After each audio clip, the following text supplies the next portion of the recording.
It was May 1999 when a 14-year-old girl walked into a police station in Hong Kong and told officers something they had never heard before. For weeks, she said, she had been haunted by a woman. The woman appeared in her dreams almost every night. According to the girl, she had suffered terribly inside an apartment in Kowloon before ultimately meeting her end there. The teenager claimed she could still see her face, she could still hear her voice, and she could no longer live with what she knew. At first, the officers were skeptical. Hong Kong police were accustomed to dealing with criminals, disputes, and emergencies. Ghost stories were another matter entirely. The girl was visibly distressed, but there was little reason to believe her account was anything more than nightmares or the imagination of a troubled child.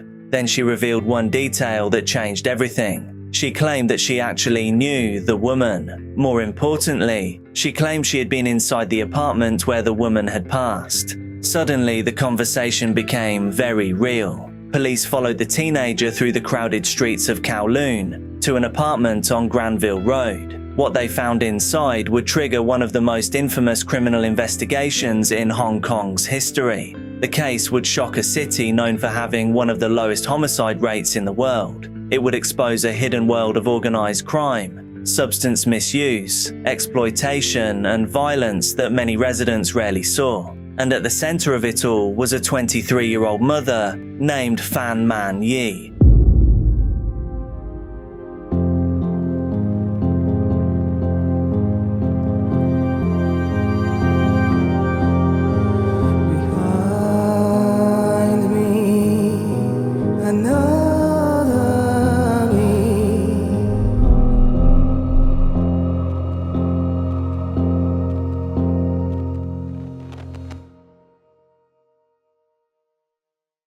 Long before her name appeared in newspapers across Hong Kong, Fan had already lived through circumstances that would have been difficult for almost anyone to overcome. Born in Shenzhen in 1976, she was abandoned by her family while still a child. Rather than growing up in a stable home, she was raised in an all-girls orphanage in Ma Tau Wai. The orphanage provided shelter and structure, but it could not provide a permanent future. When Fan reached the age of 15, she was required to leave because she had exceeded the institution's age limit. Like many young people leaving institutional care, she entered adulthood with very little support. The years that followed were plagued by instability. Fan became homeless and developed a substance addiction. Without reliable income or family support, she eventually entered street escorting, before later finding work at a brothel called Romance Villa in Sham Shui Po. It was a life shaped largely by survival rather than opportunity. During this period, she met Ng Chi Yuen, one of her clients. The relationship eventually led to marriage, and in November 1998, she gave birth to a son. By all accounts, becoming a mother represented a major turning point in her life. For the first time in years, there was a clear reason to try to build something more stable. According to reports, Fan began making significant changes. She stopped using substances, left escorting, and secured work as a hostess at Empress Karaoke Club. She also left her husband, whose behavior had reportedly caused repeated disturbances that neighbors could hear from nearby apartments. These were not small decisions. They represented an attempt to break away from the circumstances that had defined much of her adult life. However, rebuilding a life is rarely straightforward. Although she had left behind many of the environments that had contributed to her problems, she was now supporting a young child with far less income than she had previously been earning. Financial pressure remained constant. Every decision carried consequences. Every setback was harder to absorb. When investigators later examined the events leading up to her disappearance, this period became important context. Fan was not living a settled and secure life. She was still trying to create one. She was attempting to distance herself from addiction, instability, and dangerous relationships, while supporting her son at the same time. Unfortunately, not everyone from her past had disappeared. One of those people was a man named Chan Man-lok. By early 1999, Fan's life remained fragile, despite the progress she had made. She was no longer living exactly as she had before. but the financial pressures that had shaped much of her adult life had not disappeared. Supporting herself and her young son was difficult, and many of the people she had known through the nightlife industry still existed on the edges of her world. One of those people was Chan Man-lok. Chan was not simply a former customer. He was a member of the Wo-shing-wo triad and already had a criminal history that included a conviction for illicit substance trafficking. He moved comfortably within Hong Kong's criminal underworld and surrounded himself with younger associates who looked to him for leadership. By the late 1990s, he was well known by a lot of bad people. At some point in early 1999, Fan stole Chan's wallet. Reports indicate that it contained approximately 4,000 Hong Kong dollars. When Chan realized what had happened, he confronted her. Fan returned the stolen money, which under ordinary circumstances might have brought the matter to an end. Instead, Chan demanded more. According to multiple accounts, he insisted that Fan pay an additional 10,000 Hong Kong dollars on top of the money she had already returned. For someone already struggling financially, it was a significant amount. Fan did not have the resources to pay it immediately, and the dispute remained unresolved. The money was worth about $1,200. Looking back, the amount itself almost feels insignificant compared to what followed. Yet investigators would later identify this disagreement as the event that set everything else in motion. Around Chan was a small group of associates, including Leung Xing-cho and Leung Wai-lun. Also present was a 14-year-old girl named Lau Ming-fong, commonly known as Ah-fong. Her presence would later become one of the most unusual and troubling aspects of the entire case. Although still a child, she had become involved with older criminals and was spending time in environments where substances, organized crime and exploitation were common. On March 17, 1999, the situation escalated dramatically. Chan, Xing-cho, Wai-lun, and Ah-fong abducted Fan from her residence in Lai Yu Estate. She was then transported to an apartment at 31 Granville Road in Tsim Sha Tsui. The location itself was unremarkable. Granville Road sat within one of Hong Kong's busiest districts. Every day, thousands of people walked through the area on their way to work, restaurants, hotels, and shops. It was the kind of place where people lived close together and rarely imagined that something extraordinary could be happening behind an ordinary apartment door. Yet while life continued normally outside, Fan effectively disappeared from public view. What followed would become the central focus of one of Hong Kong's most infamous criminal trials. For more than a month, Fan was lost to the world. No major police operation was searching the building. No public appeal had connected Fan's disappearance to the apartment. The people involved had successfully concealed what had happened, and for a time, appeared to believe that the truth would never emerge. In May 1999, Ah-fong approached police and began describing a woman who had passed inside an apartment in Tsim Sha Tsui. Different reports would later offer different explanations for why she came forward. Some focused on feelings of guilt. Others reported that she had been experiencing recurring nightmares and had become convinced that she was being haunted by the victim. Whatever her motivation, the significance of her actions cannot be overstated. Police suddenly had something they had never possessed before, a witness with direct knowledge of the apartment. Ah-fong did more than simply describe events. She led investigators directly to the location. Once officers entered the apartment, their doubts quickly disappeared. The search uncovered human remains and evidence that supported key parts of Ah-fong's account. Most notably, investigators discovered a skull concealed inside a Hello Kitty mermaid plush toy. Additional remains were recovered from the apartment, while further remains were later located at disposal sites elsewhere in Hong Kong.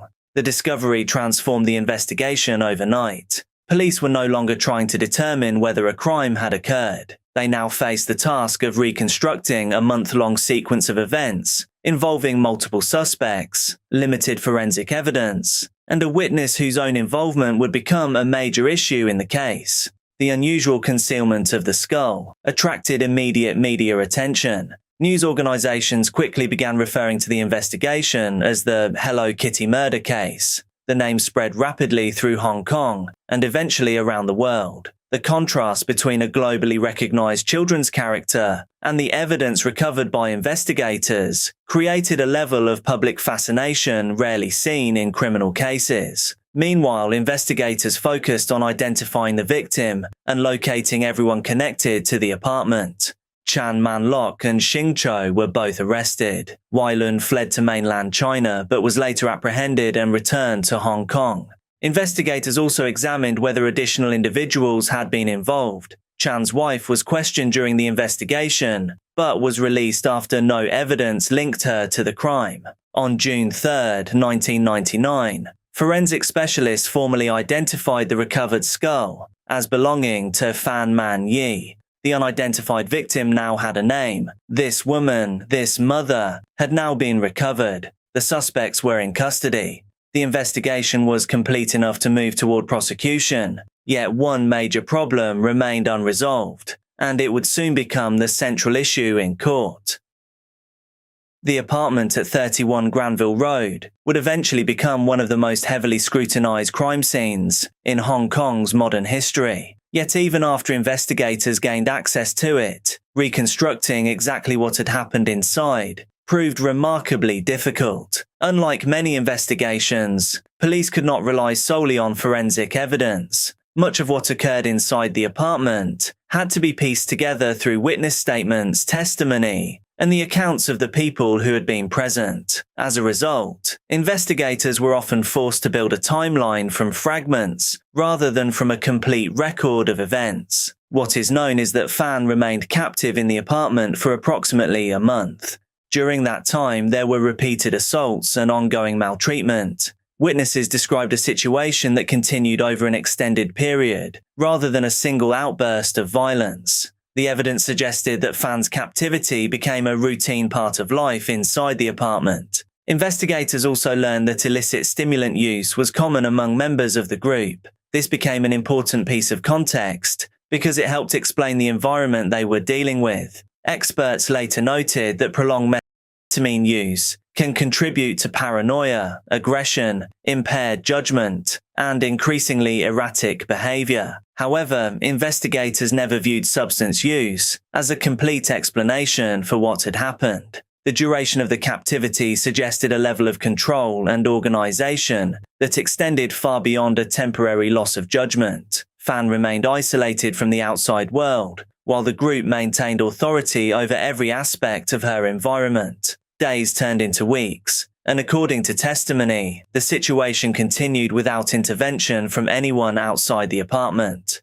One of the most important figures in understanding this period was Ah Fong. Years later, public attention would focus heavily on the fact that she eventually approached police. Before that happened, however, she had been inside the apartment and had witnessed parts of what occurred there. Her knowledge would become crucial because investigators possessed very little direct evidence capable of explaining the day-to-day reality of the captivity. This created a difficult problem for prosecutors. Without Ah Fong's testimony, investigators would have struggled to understand what had happened inside the apartment. At the same time, her own statements placed her at the scene during portions of the ordeal. She was not simply an observer who learned about events afterwards. She was present while events were unfolding.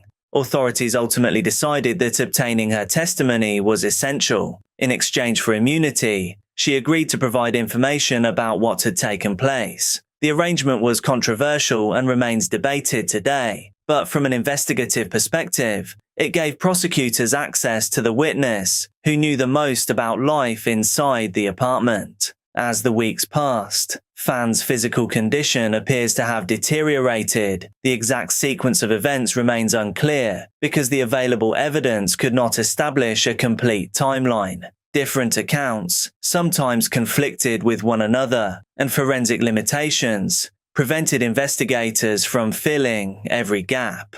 Then, sometime between April 14th and April 15th, 1999, Fan's time on this earth came to an end. The precise cause of her passing would later become one of the most important questions in the entire case. Prosecutors argued that the prolonged maltreatment was responsible. The defense maintained that an overdose could not be ruled out. Ordinarily, forensic examination might have resolved the dispute. In this case, however, investigators were about to discover that determining exactly how Fan met her end would be far more difficult than determining who had been responsible for her captivity. That single uncertainty would ultimately shape the outcome of the trial itself.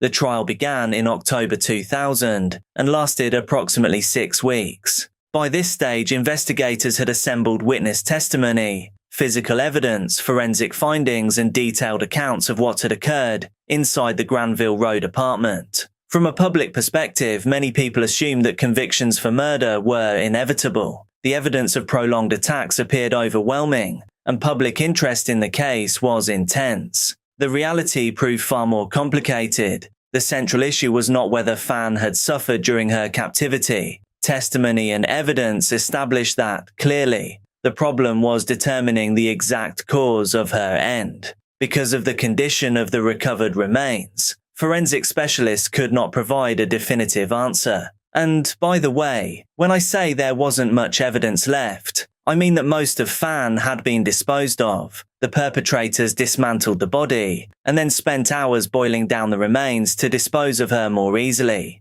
So all that was left at the time of discovery was a skull, a tooth, and some organs, all of which had been stuffed inside the Hello Kitty toy. Prosecutors argued that the prolonged attacks had ultimately caused her demise. The defense maintained that an overdose could not be completely ruled out. Without a clear medical conclusion, the jury faced a significant legal obstacle. The question was not whether serious crimes had occurred. The question was whether murder had been proven beyond reasonable doubt. And frustratingly, the jury ultimately concluded that it had not. Chan Man-lok, Shing Cho, and Kowloon were convicted of manslaughter rather than murder. The decision generated considerable discussion because many people struggled to reconcile with that verdict, with the evidence that had been presented throughout the trial. Legally, however, the verdict reflected the uncertainty surrounding the exact mechanism of passing, rather than any disagreement about the maltreatment itself.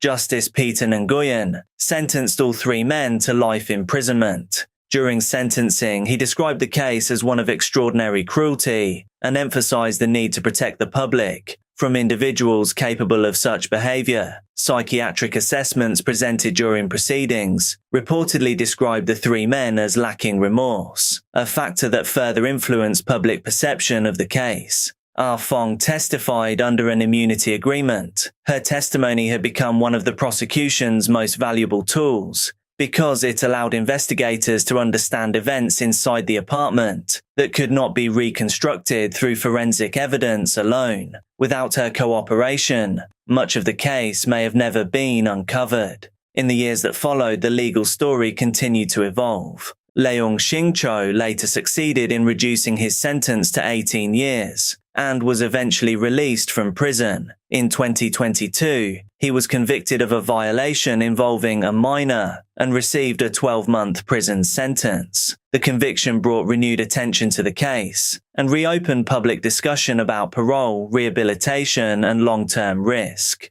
Meanwhile, Fan's remains remained in official custody until legal proceedings had concluded. In 2004, her skull was returned to her family and cremated. More than 5 years after her passing, she was finally laid to rest. The building where the crime occurred was eventually demolished in 2012. A hotel now occupies the site, leaving little visible evidence of what once happened there. Yet, despite the passage of time, the case has never disappeared from public memory. Part of that is because of the unusual evidence discovered by investigators. Part of it is because of the involvement of a teenage witness whose decision to speak transformed the entire investigation. And part of it is because the case exposed a hidden world of organized crime, addiction, exploitation, and vulnerable people living on the margins of society. More than 2 decades later, the name Hello Kitty murder remains widely recognized throughout Hong Kong and beyond.